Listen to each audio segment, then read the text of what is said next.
बच्चों, आज हम 8th क्लास के chapter number 9 algebraic expression and identities के बारे में बात करेंगे। तो ये हमारे 8th क्लास के लिए पहला क्लास होगा। तो जैसे कि बच्चों, आप लोगों ने 6th और 7th क्लास में अलजेब्रिक एक्सप्रेशन और सिंपल इक्वेशन के बारे में पढ़े थे। तो वहीं से हम कुछ एग्जांपल्स लेते हैं।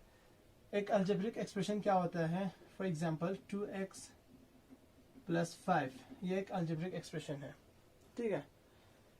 तो इस अलजेब्रिक एक्सप्रेशन को हम नंबर लाइन पे कैसे रिप्रेजेंट करेंगे? तो इसको नंबर लाइन पे रिप्रेजेंट करने के लिए हम एक सबसे पहले एक नंबर लाइन लेंगे जिसमें फॉर एग्जांपल ये हमारा 0 है, ठीक। और इस तरफ नेगेटिव नंबर्स होंगे, उस तरफ पॉजिटिव नंबर्स होंगे, ठीक है।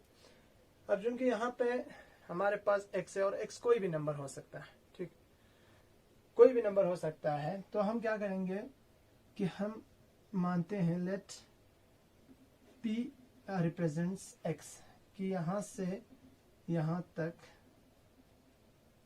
x है, ठीक। तो हमारा जो पॉइंट p है वो रिप्रेजेंट करता है x को।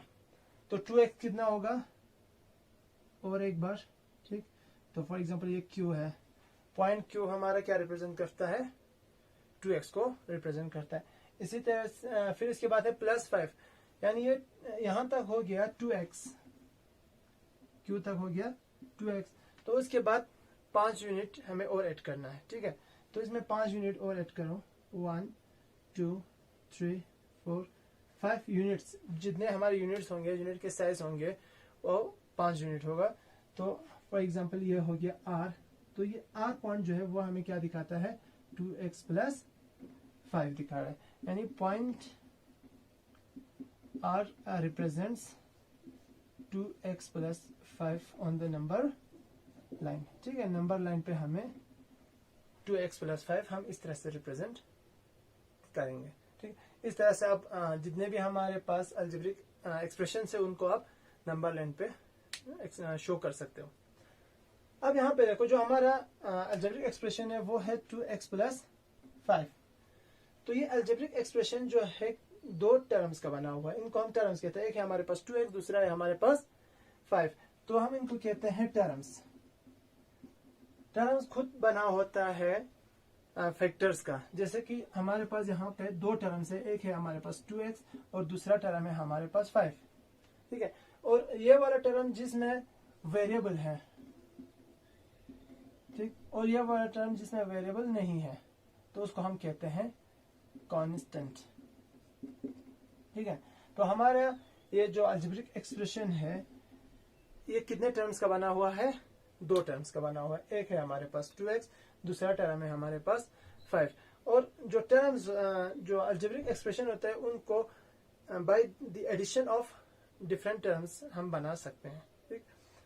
और ये जो 2 टर्म है इसमें एक जो वेरिएबल है वो क्या है? वेरिएबल हमारा x है, ठीक। और कांस्टेंट टर्म क्या है? कांस्टेंट टर्म हमारा कांस्टेंट जो है वो 5 है, ठीक। अब हमारे जो वेरिएबल है उसके साथ भी एक कांस्टेंट है ना, उसको हम कहते हैं कोएफिशिएंट। क्या कहते हैं? कोएफिशिएंट। तो हमारे इस केस में कोएफिशिएंट क्या है? 2 है। तो इस तरह से हम हमारे जो अलजेब्रिक एक्सप्रेशन है उसमें वेरिएबल क्या है और उस वेरिएबल का क्या कोएफिशिएंट है और क्या कांस्टेंट टर्म है वो हम बना सकते हैं, ठीक है। तो फॉर एग्जांपल मेरे पास एक 2p + 3q - 17 है। तो चलो हम एक और एग्जांपल लेते हैं। जैसे हमारे पास है 2x और 3y या 5 या 7x। ये जितने भी टर्म्स हैं, अगर इन टर्म्स में जो वेरिएबल है अगर वो सेम है तो उसको हम कहते हैं लाइक टर्म, ठीक है। लाइक टर्म किसको कहते हैं? Like term. कोई भी दो टर्म को हम लाइक टर्म तब कहेंगे जब उनका वेरिएबल जो है वो क्या हो, सेम हो। जैसे कि यहाँ पे 2x और 7x है, इन दोनों में वेरिएबल क्या है, सेम है, तो ये दोनों क्या हो गया, लाइक टर्म्स हो गए। लेकिन 3y और 2x लाइक टर्म नहीं है। इसी तरह से 5 और 7x भी लाइक टर्म नहीं है। जो कांस्टेंट है वो आपस में लाइक टर्म्स रहता है। फॉर एग्जांपल हमारे पास एक और है -17, तो ये वाला 5 है, ये वाला -17 है, इन दोनों के साथ कोई भी वेरिएबल नहीं है, तो ये दोनों कांस्टेंट टर्म है, तो ये दोनों क्या हो गया, लाइक टर्म हो गया। ठीक है, एक और एग्जांपल देखो, 3xy और 4p और फॉर एग्जांपल 7x और 9yx है, -9yx। ये मैंने कुछ टर्म्स का एग्जांपल ले लिए हैं। तो इसमें 3xy और 4p, क्या ये दोनों लाइक टर्म्स हैं? नहीं है, क्योंकि इसका जो वेरिएबल है वो है xy और इसका वेरिएबल जो है वो है p। इसी तरह से 7x और 3xy क्या लाइक टर्म्स है? ये दोनों भी लाइक टर्म नहीं है, क्योंकि इसमें जो वेरिएबल है वो 3xy है वेरिएबल, और इसमें वेरिएबल सिर्फ x है। ठीक है, और 3xy और -9yx क्या ये सेम है या लाइक टर्म है? तो इसमें देखो, इसका वेरिएबल है xy, इसका वेरिएबल है yx, लेकिन मल्टीप्लिकेशन में आगे रखो या पीछे रखो इससे कोई फर्क नहीं पड़ता, यानी xy को हम yx भी लिख सकते हैं।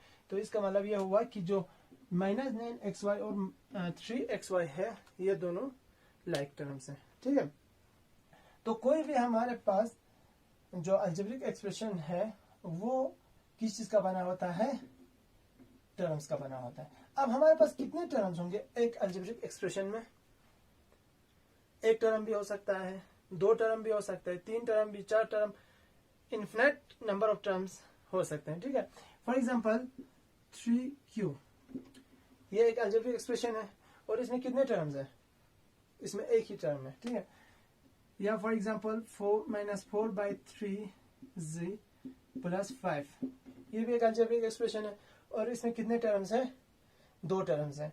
इसी तरह से 5p - 2/4q +7, ठीक, ये भी इसमें तीन टर्म्स है। ठीक है, एक टर्म है 5p, एक टर्म है -2/4q और एक टर्म है हमारे पास 7। इसी तरह से चार भी हो सकते हैं, पांच भी हो सकते हैं, जैसे कि 7q - 2qy + 3z - 4x + 15। इसमें कितने टर्म्स है? 1 2 3 4 5 टर्म्स है। लेकिन एक चीज का आपको ख्याल रखना है कि इसमें लाइक टर्म्स नहीं होना चाहिए, क्योंकि अगर लाइक टर्म्स हो गया तो वो एक ही टर्म में हम गिनेंगे। ठीक है, तो हम नंबर ऑफ टर्म्स के हिसाब से जितने भी हमारे पास अलजेब्रिक एक्सप्रेशन है उनको हम अलग अलग टाइप्स में कैटेगराइज करते हैं। ठीक है, जैसे कि हमारे पास इसमें 3q है, इसमें कितने टर्म है? एक टर्म है, तो हम इसको कहते हैं, एक टर्म जिसमें होता है उसको हम कहते हैं मोनोमियल। कोई भी अलजेब्रिक एक्सप्रेशन जिसमें एक ही टर्म हो उसको हम क्या कहते हैं? मोनोमियल। और अगर दो टर्म होगा, जैसे कि ये वाला है -4/3z + 5, दो टर्म वाले को हम कहते हैं बाइनोमियल।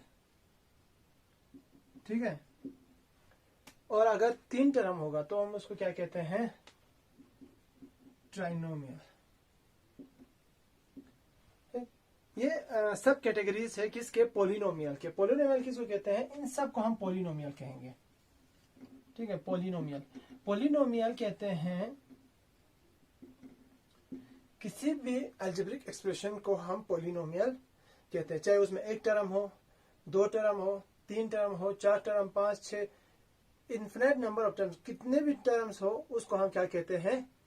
पोलिनोमियल कहते हैं। तो इसका मतलब ये 3q जो है वो एक पोलिनोमियल है, -4/3z + 5, ये भी एक पोलिनोमियल है, ये भी एक पोलिनोमियल है, ये भी एक पोलिनोमियल है। लेकिन इसी पोलिनोमियल के अंदर हमने सब कैटेगरी किया है। जब अगर एक टर्म वाला पोलिनोमियल होगा तो उसको हम कहते हैं मोनोमियल, अगर दो टर्म वाला पोलिनोमियल है उसको हम कहते हैं बाइनोमियल, तीन टर्म वाला पोलिनोमियल है उसको हम कहते हैं ट्राइनोमियल, और बाकी सारे पोलिनोमियल तो है ही।